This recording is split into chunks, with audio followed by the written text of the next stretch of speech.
របៀបថាសុកសុកអងឃ្លានផ្អែមចាប់ឆាយគ្នានេះទៅមើលទូទឹកកកប្រាក់ក៏មានលបើក៏មានអីក៏មានសពសាពើដែរចារត់ទៅចំការមកផ្ទះយើងបន្តិចហ្នឹងគឺកាត់លឹកតើហើយម៉ាក់ក្មេងខ្ញុំប៉ុណ្ណាទីដងអីដងនេះមានសពសាពើនិយាយពីទូទឹកកកអត់ទួចមួយចាំគេហៅតាលិស័យណា20ថ្ងៃចាំមួយខែទៅក៏អត់មានខ្វះរបស់ញ៉ាំដែរចារហូតញាត់រហូត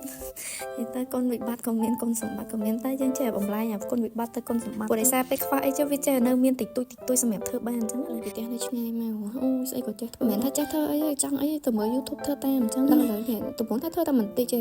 បន្តិចគ្រប់មុខទៅវាច្រើនមុខទៅចង់ពេញឆ្នាំបានថាធ្វើញ៉ាំម្នាក់មួយចាននេះគ្នាតែ4នាក់នេះអងសោជាងគេនេះអាចទៅជាកតោនេះត្រាំតែបន្តិចទេ3ហើយទៅវាហិចធំនឹងច្រើន